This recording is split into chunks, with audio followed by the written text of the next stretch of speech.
we're going to talk a little bit about MVP. This is the way too early MVP discussion, guys. So we know when we first started this show, we looked at all the future stuff for awards and who we thought would be projected. We looked at the odds for that and start the season off just to refresh everyone's memory.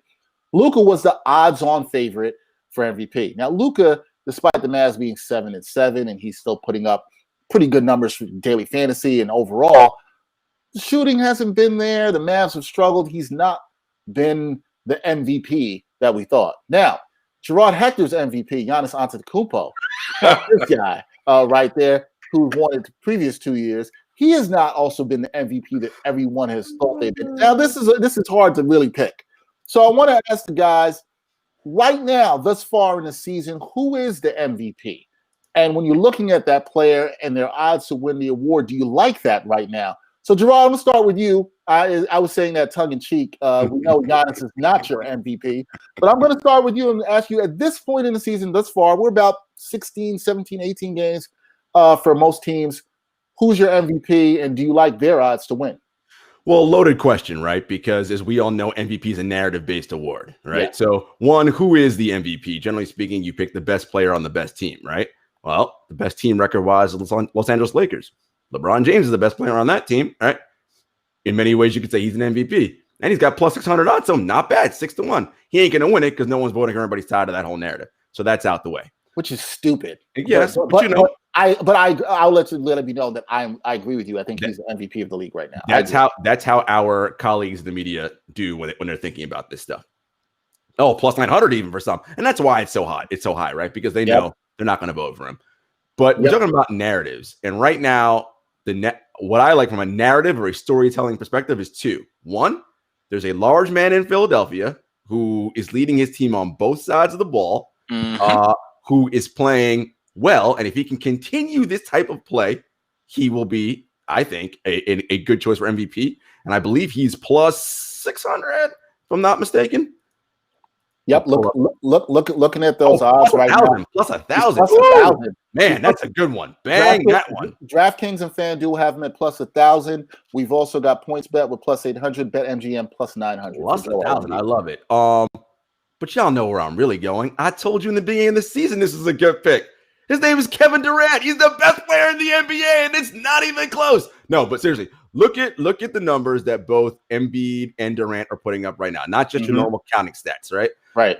Embiid, 1.17 points per possession. Durant, 1.17. Shooting splits, 54, 36, 83 for Embiid. For Durant, 54, 53, 36, 46, and 86.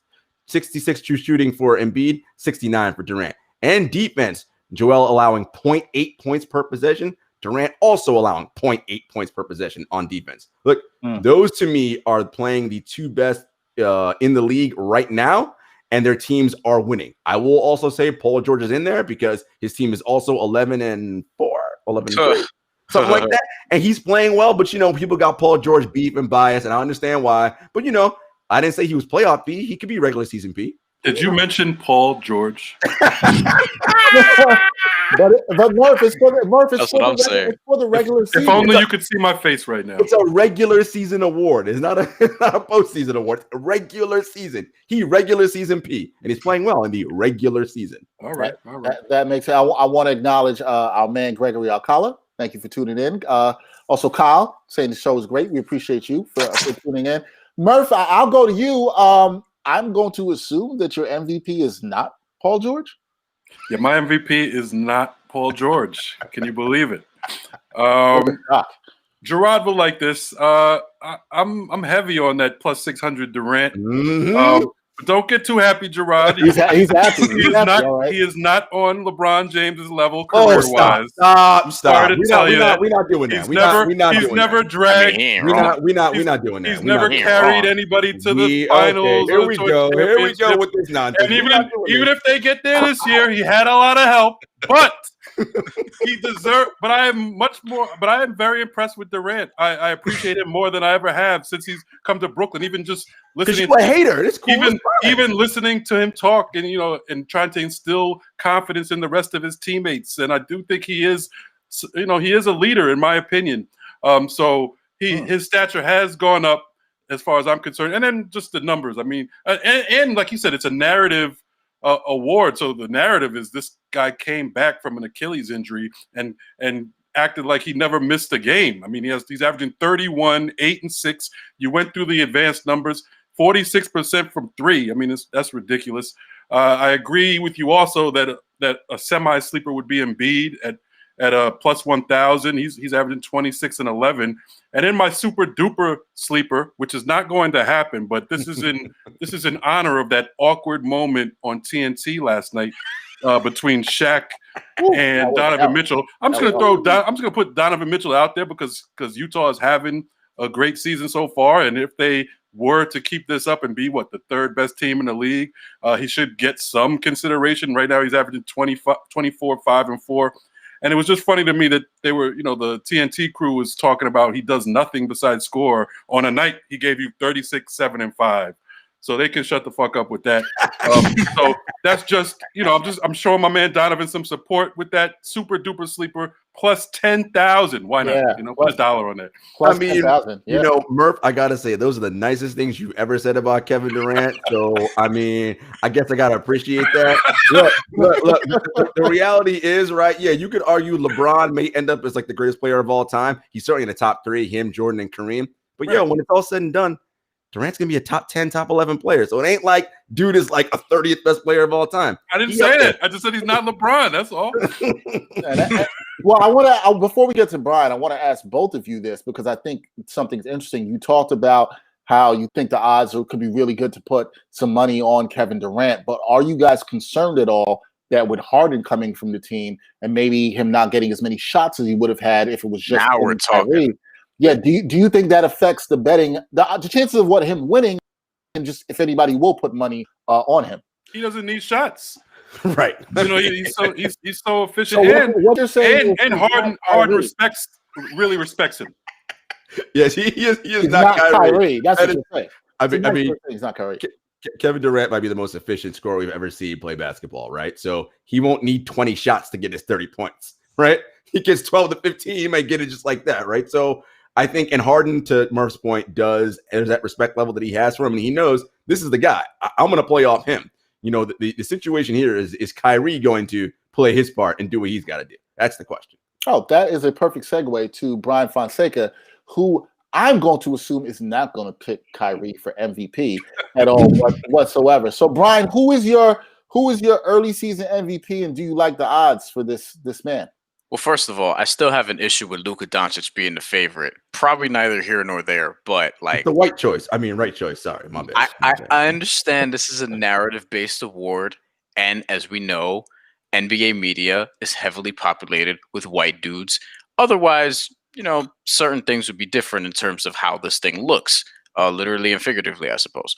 Luka Doncic being the favorite is interesting still. I felt like, the lines would sort of move away from that at this point. I would have thought so too. Given what we're talking about, right? And then when it comes to Kevin Durant, I just don't know. First of all, like he has missed a few games, so I want to weigh that as well because moving forward, I still think there's going to be rest. He may have a sore Achilles in the middle of March. Like he might miss some games to where this becomes a little bit more difficult. I'm fine with somebody putting money on him plus 600 because it's a great bet. I just don't know if this level of production, I'm still skeptical as to whether or not it's going to hold. Like I know we're all up in arms now because we're like, oh, he came back from a ruptured Achilles. It's still January. So for me, I would want to see it for a little bit longer period of time.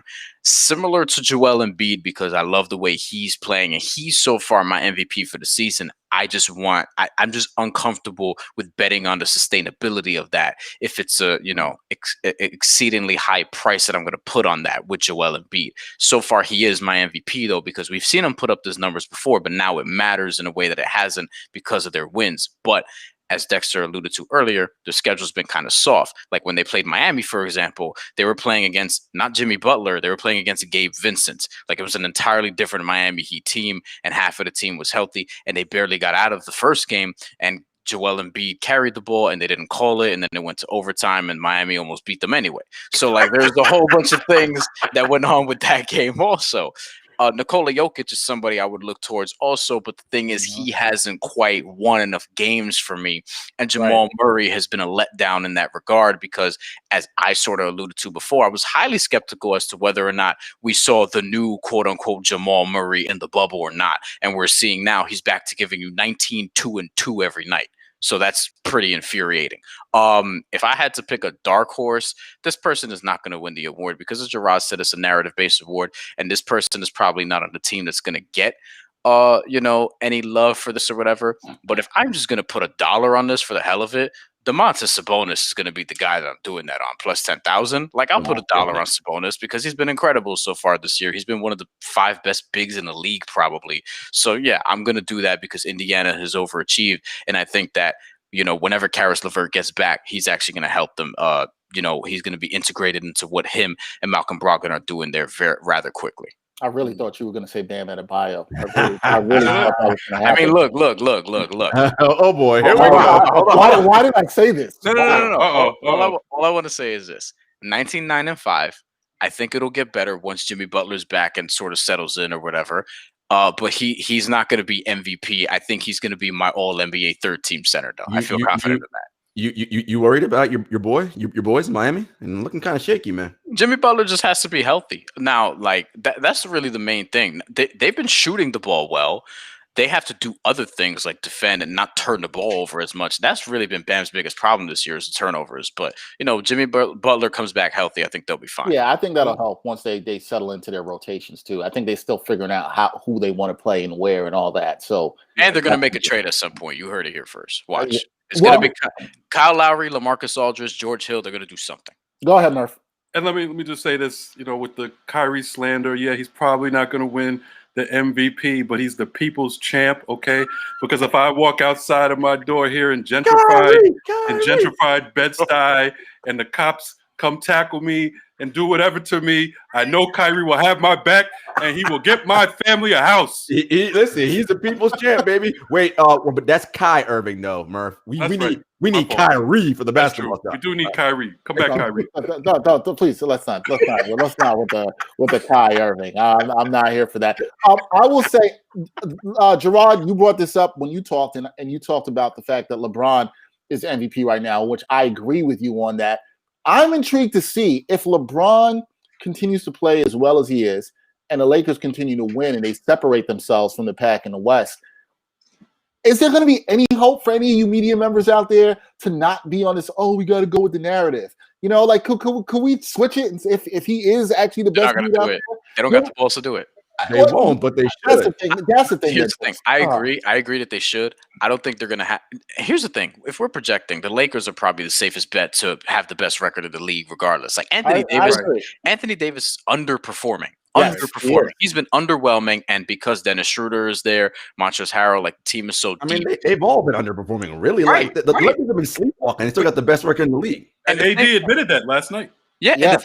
But the thing with the LeBron thing is that, like, what's going to probably happen is they're not going to have the balls to give him the MVP, even if it's warranted. And then what's going to happen is he's going to just, in the playoffs, slap everybody, average 38-7, 38-7, not 38-7, because that 38 points is crazy. But it'll be like 38-7, and they'll just win another championship, and it won't matter. He'll just be pissed off and then get his 5th ring, and then those Jordan conversations are going to get more annoying. But yeah, it shall be interesting to see what happens to that. All right. Our last segment